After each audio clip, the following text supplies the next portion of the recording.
Happy New Year, my friends. I hope y'all are staying warm. It got downright nasty here in Mississippi last week, with a couple days hitting down into the lows of 10 degrees. Very brutal conditions for us down here. Luckily, it didn't turn into an ice storm. We didn't have that much precipitation. But we did have some water pipe damage, especially over at my dad's. And my wife, thankfully, was able to get up under there and do all the work. She's very agile and flexible and small enough to fit in between the nooks and crannies. So she stayed up under there for quite a while and did most of the repairs. And then we tested it, had some more busted pipes we found out, had to fix that. The whole time she was laying in water from the thawed out ice. By then it was like in the around 32, 33 degrees, so everything was just puddles under there, and she was saturated. To the guy that works at the PVC glue company that's in charge of putting those lids on at 150 foot-pounds of torque, I want to highly commend you, man. You're doing a great job. I didn't know that there were so many different kinds of glue. You don't find this stuff out until an emergency. I knew that you've got hot water glue pipe and cold water glue pipe. Well, we don't have a Lowe's or Home Depot's right down the road. We're a good 30 miles out from either one. So we end up relying on our good old cracker station up the road to have everything we need. And they only had one kind of what they called universal glue that works on everything. We didn't know. We just assumed that we took their word for it. Well, guess what? It didn't work. We had some pipes blow loose we recently glued back after putting it to the test.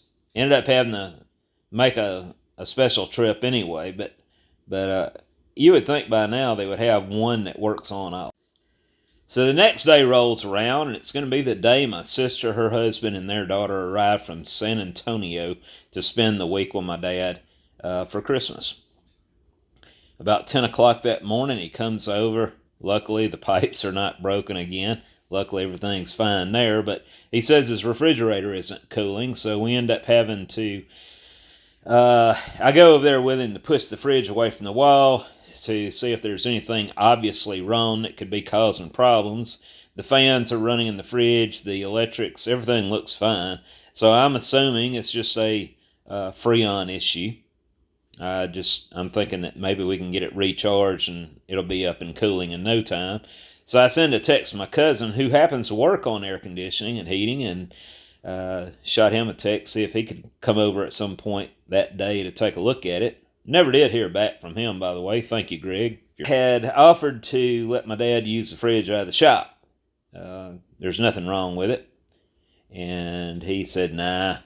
Well, he waits a couple hours and he comes over. Of course, by then, we only have a matter of 2 hours before my sister and them arrive. And he says, well, you know what?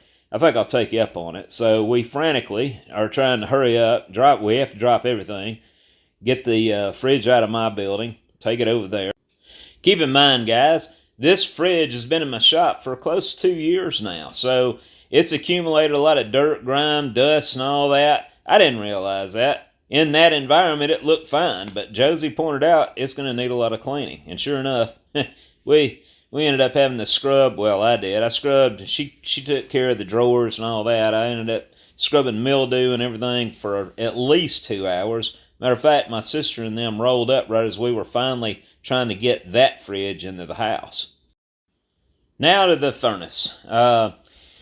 We're working on Josie's furnace now, the smaller one, and I'm ramming or extruding that refractory the best I can up under the tweer to help make sure it fills any possible cavities or voids.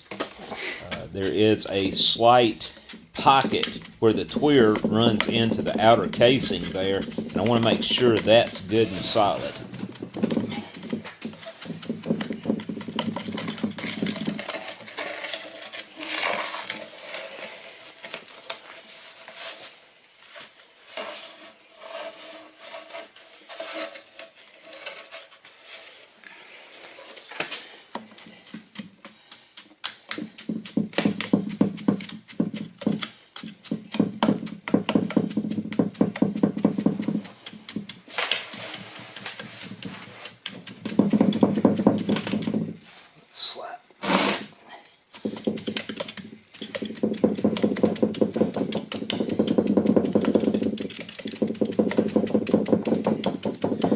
start trying to pump some moisture up before we add any more.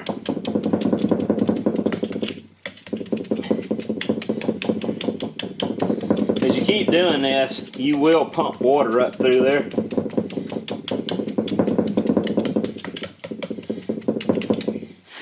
Let me refocus here. I don't know if you can see. I apologize for the lighting, guys, but I didn't have enough time to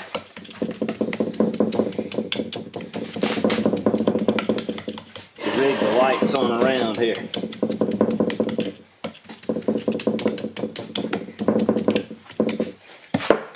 This refractory on this one is not as thick as I would like it to be, but it'll be far better than what she was using on the electric furnace.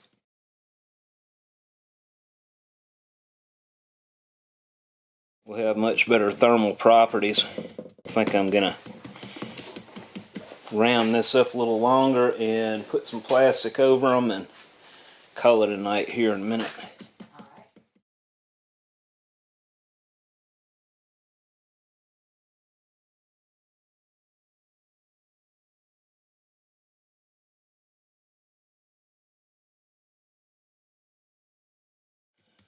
Guys, I'm happy with that.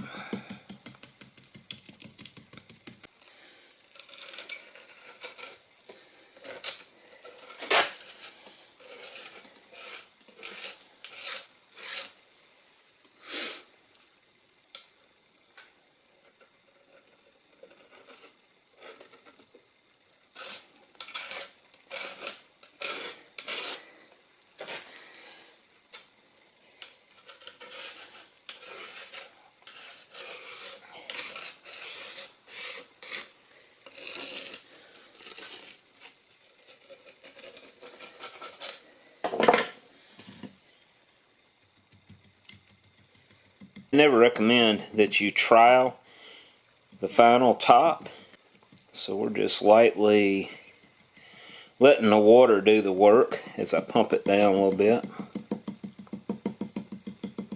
Trying to dress the shoulders up just a little bit here.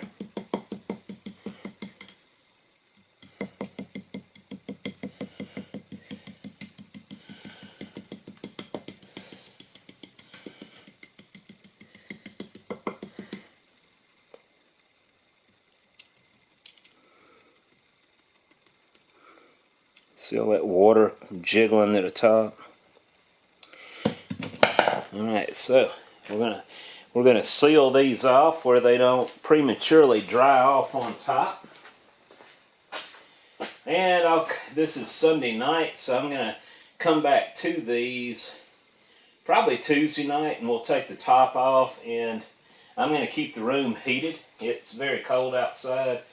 Very comfortable in here with this little electric heater. I will say my wife insulated this room nicely. I'm tempted to do all my molding in here this winter until we get the rest of the building done anyway.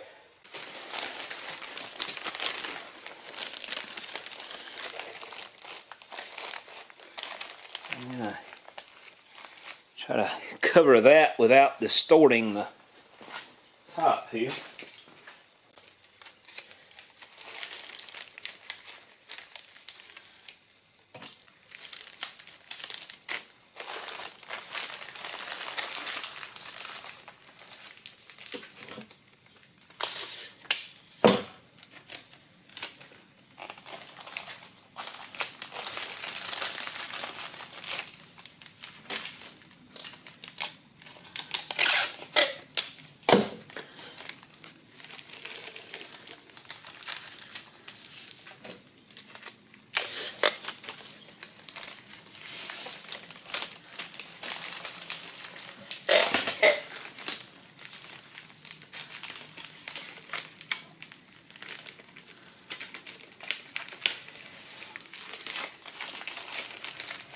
That'll work. Now I'll do the same thing on the big one.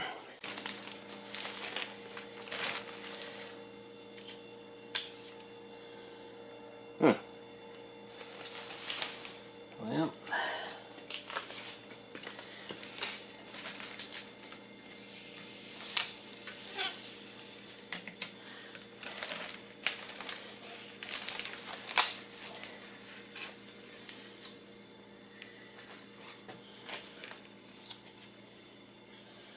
Yeah, I'm not going to be able to seal this one off like I did the other one, unfortunately.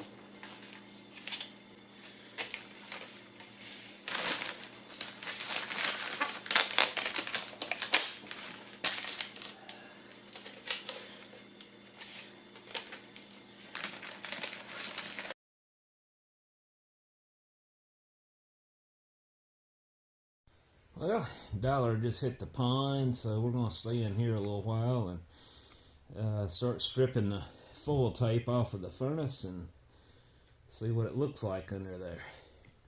Man, it has been cold down here in Mississippi. I can only imagine what it's like for my northern friends. The next step. That's not good.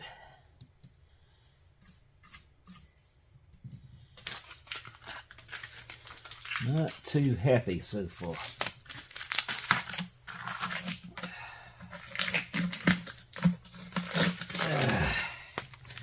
These temperatures are creating problems for the refractory. It should be like this right here, and it's not.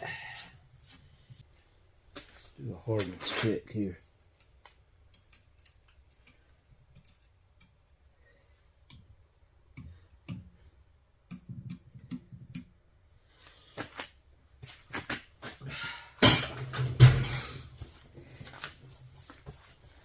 Not too worried about it up here, but down below I am. If this goes all the way through, we're in trouble. We're going to have to reline it.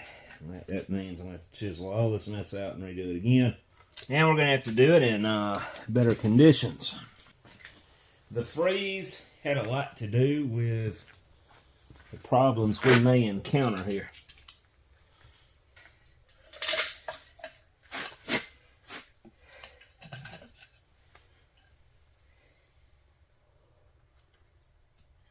Alright, so that's good. We got good hard refractory down around the tweer. I was worried about that. But, yeah, looks like we're in good shape. I'm concerned about this up here. We can go ahead and get the core out. But I'm going to have to seal this opening when we go to put our dome form on here in order to pour the lid.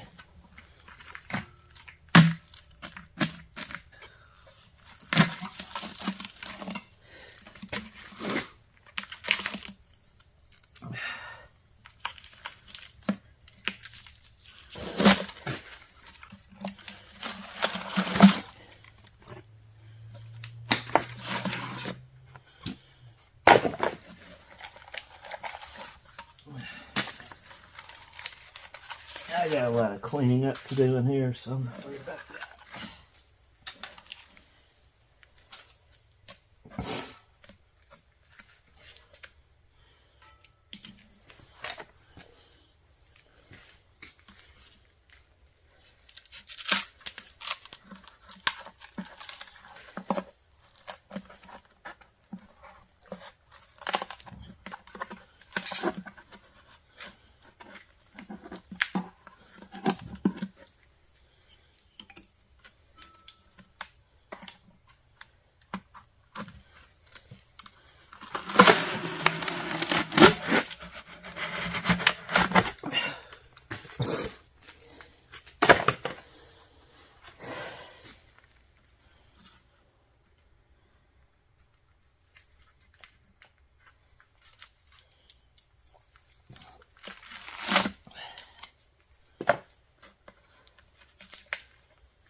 All right, that's good.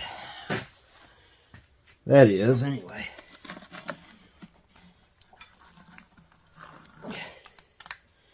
Yep, we're in good shape. Just the very surface up here is very chalky. It's not the entire lining. That's great. Like I said, I checked it down here at the tweer. That's good and solid. So we're going to tear this out. I'm going to put some patch up here on the top just to help stiffen that surface before we go ramming the upper part. And then we will commence to putting some heat on this. Let's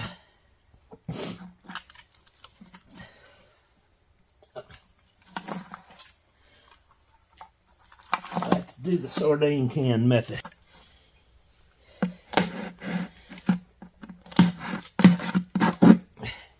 We may have to get our other lab in here, Jake, who steals everything. If it's shiny, it's going to be gone. Let him pull this mess out.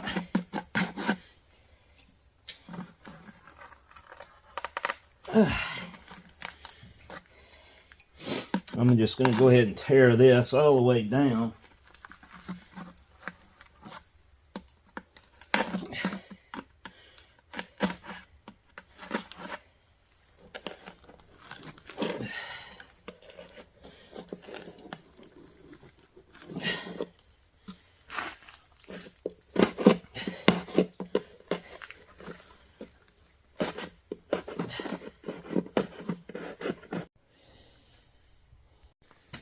Alright, we got that mess out. Now I just got to get these pieces of wood out.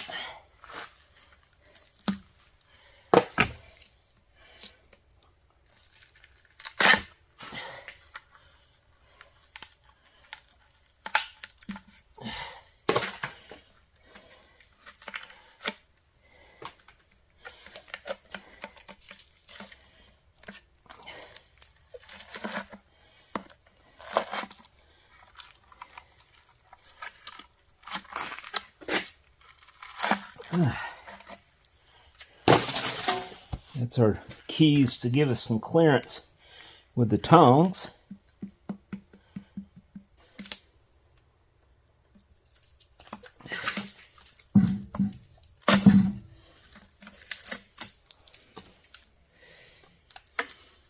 And I'm going to be in trouble for all the mess I'm making in here. I'll blame it on the dollar.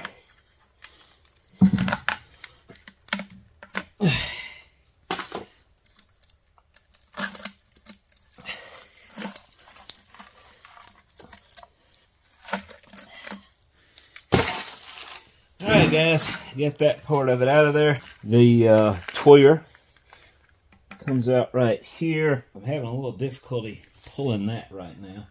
But I'm going to knock out this back slag hole first and find out where my bottom is. And then we will build the bottom up to that point.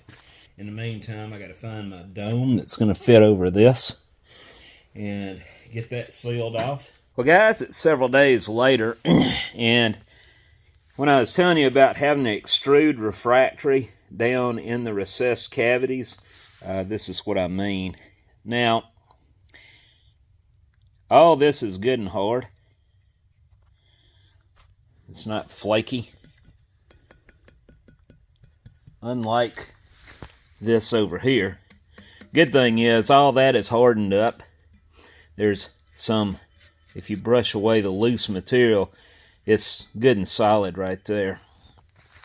So we're not going to have any problems. The freeze, along with the extra moisture that I had in this furnace, opposed to this one, made a difference in how long it took for this to cure. Now, we still have to bring this up and get it hot and vitrify it into a ceramic. Go ahead and pour the lid. I still can't find my dome.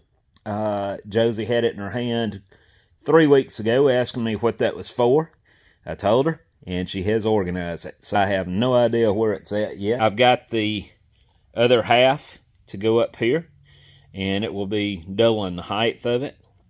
I'm also working on the burner.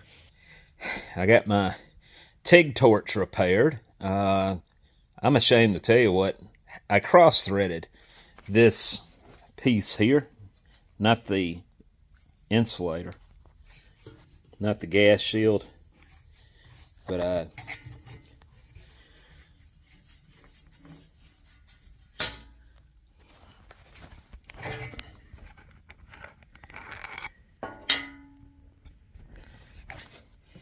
I was having trouble getting my tungsten to lock in on the collet. It wasn't working. Yeah, don't worry about that.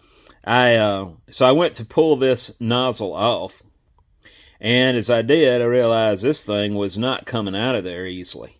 Well, it turns out I had it cross-threaded, so it wasn't going back far enough for the tail screw back here to push in on the collet to tighten up on the tungsten.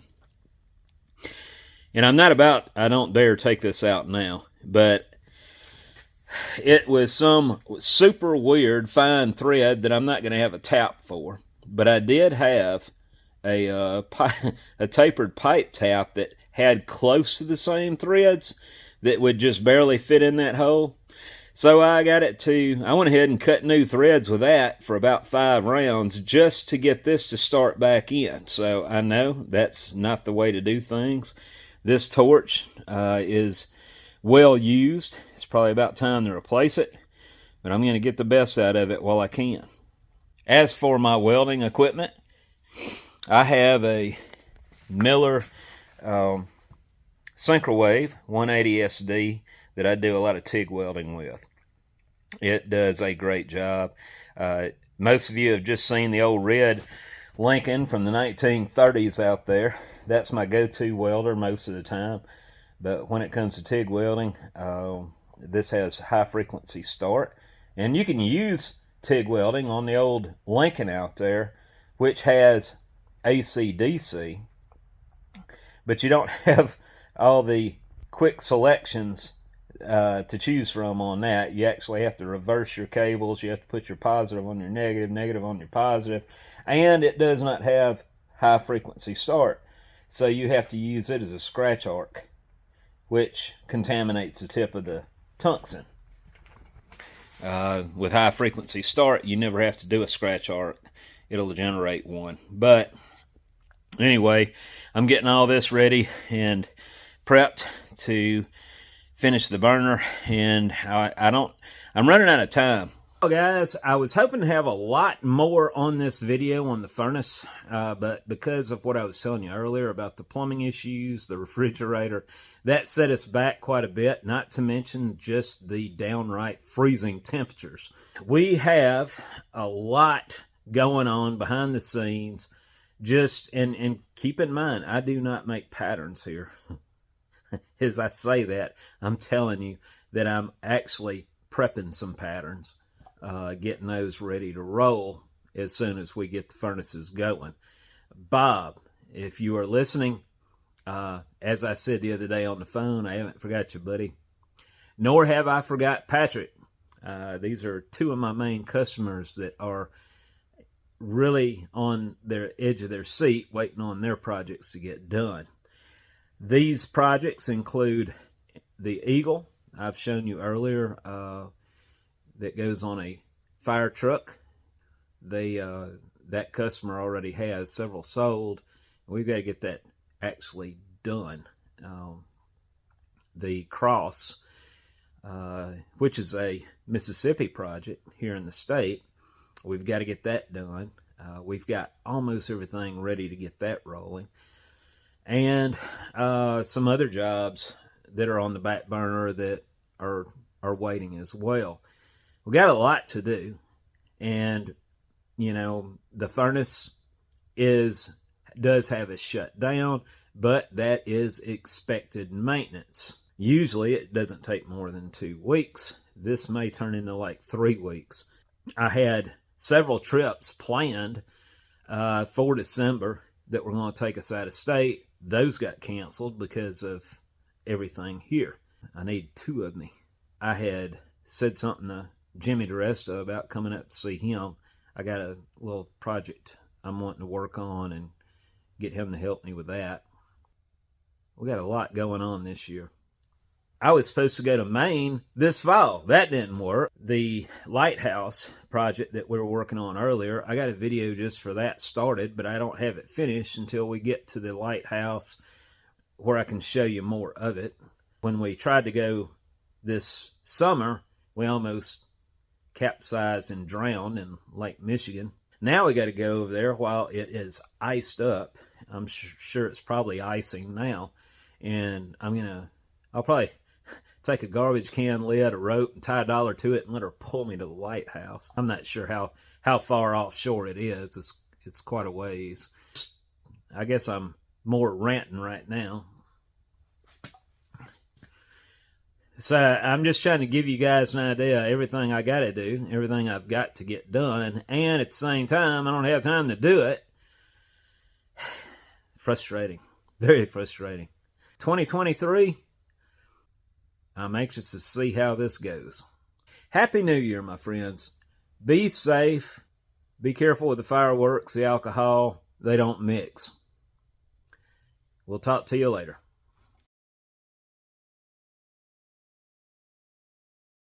For those who have been asking about the Windy Hill Foundry hats, these are now available on my website, windyhillfoundry.com, under stores, or you can click on the above link.